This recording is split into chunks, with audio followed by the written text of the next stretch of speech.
Hey everybody, kind of a late night for me. I was up doing some work and just thinking, and tomorrow with the Bucks game starting, there's a lot of things to think about, and we'll get into it in this video.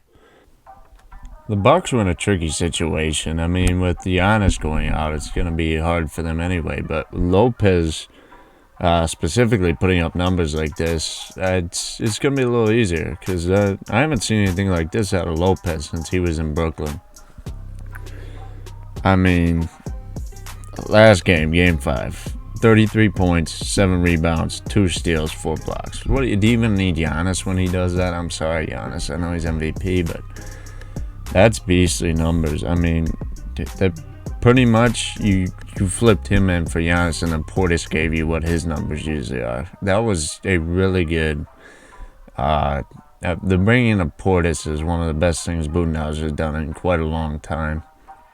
But getting back to Lopez, I mean, this postseason, he's only averaged 12.2 points per game, 6 rebounds, and not even barely an assist. I mean, he didn't have an assist last night, but that was his best stats. He probably had blocks, but I don't have that written here.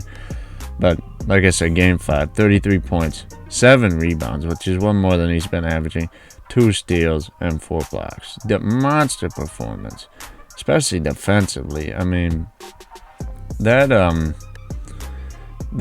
Hawks squad is kind of weak down low. I mean, I like Capella, but he's a layups guy, and Collins had a pretty bad game. So, yeah, Portis was a good matchup on Collins. That was a good switch by Budenholzer.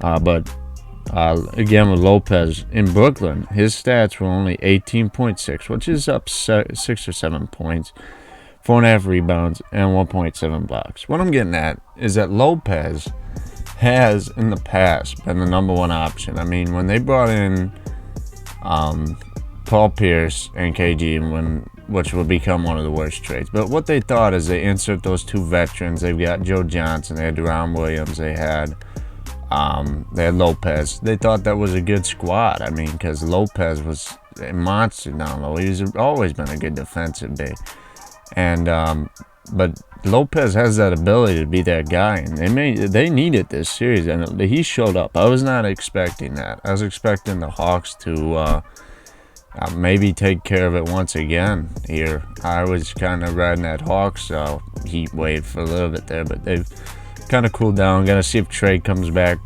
tonight. I know I said tomorrow in my first thing, but it's like 3:30 in the morning, and I'm just trying to get it. Just got my brain going all over. Figured I'd make a video. I'm not going to sleep anyway. But, yeah, Lopez. Another thing that was big in Game 5, aside from Lopez, which was monstrous for them, was Jrue Holiday being aggressive. We haven't seen Jrue Holiday be this aggressive since basically when Davis was there in New Orleans. Like when he was the second guy with Davis. I mean, Holiday's had his bright spots in Milwaukee, but I'd say that was about his best all-around game. Maybe I'm forgetting some of the regular season games, but specifically in this playoffs at least, Holiday's been pretty timid. He hasn't really been getting in the paint, which it's hard to get in the paint when Giannis wants down there. You got Lopez who wants down there. And I think Giannis does take away from Lopez a little bit here. If we've seen from these stats, Lopez looks like he can get in the post a little bit more, and Giannis kind of blocks that up.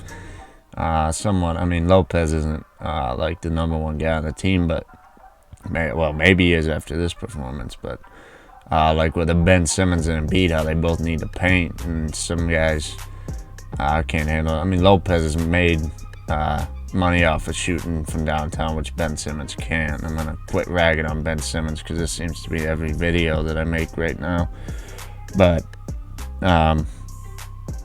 yeah, going forward, Holiday's got to continue that aggression. I think he had 25 points. Just a great showing from Holiday. That aggressiveness, I mean, they've got shooters. People can shoot. I mean, Portis showed last game that he could shoot, which is another intangible I'll talk here in a second. But Holiday's got to be aggressive. They can't win this series if Holiday's iffy. I mean, Atlanta had a bad game. I mean, I know they're young, and they might get Trae Young back here. So they got to watch themselves. Holiday's got to continue this. Moving on, speaking of Portis, honestly, that's an all-star performance from Bobby Portis. With as many threes as he was just knocking down, getting on the boards, I like defense. I like a nice rebounding guy. Like a shout out Isaiah Stewart in Detroit. I know I'm always on that Detroit because I'm a Detroit fan. It's is what it is. But Portis, just a monster performance. A lot of offensive rebounds, which really is a lost art for most teams. Most teams really aren't on the offensive board a ton, and it really does help. It slows down the game and really brings a new intangible when you can get on that board. Portis, just a monster. Another thing, Middleton was consistent. He brought another 25, 28 point game. Middleton, he's really good. Just all the time, just always there for you. This Bucks team, the defense is one of the biggest things that they can do. You got Lopez at 4 blocks last game, 2 steals. You got PJ Tucker, who doesn't really do much on offense, but he can knock anybody up. I mean, he slowed KD down enough for them to get past the Nets. So just really good defense. They don't even have Giannis, who's Defensive Player of the Year. That's another guy. Lopez, like I said, plays defense. You got Portis, who they put in instead of Tucker, plays defense really well. Middleton's an above-average defender at guard because he's got a little bit of size. Holiday's one of the best defensive wings. They've got really good defense. And they've got really good offense. They're just a very balanced team. One thing I can note that could get them in some trouble was the hot start they had. They were up, I think, 20, almost 25 points, and they let the Hawks come within 10 at one point. They can't be doing that because it's not always going to work out in their favor. I mean, you can have slumps that really kill you. But if they keep that defense up, there shouldn't be too much issue because you don't let people get too close. But with Trae Young back, if he is back, that could throw a wrench in some of this because Trae Young is just a elite talent. This is a Bucks video, so I'm not going to get into Trae Young too much. But they've got to watch Trae.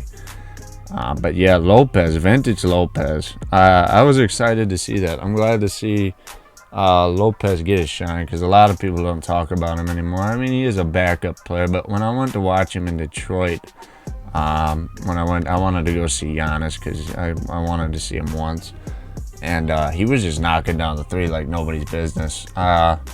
Lopez definitely needs more people talking about him. He got it this week. But yeah, if Lopez keeps that up, I see the Bucks as going to the finals. I thought it was a 50-50 matchup. I didn't see anybody stepping up to fill that void that they needed points-wise, but Lopez has done that. Well, yeah, that's about it.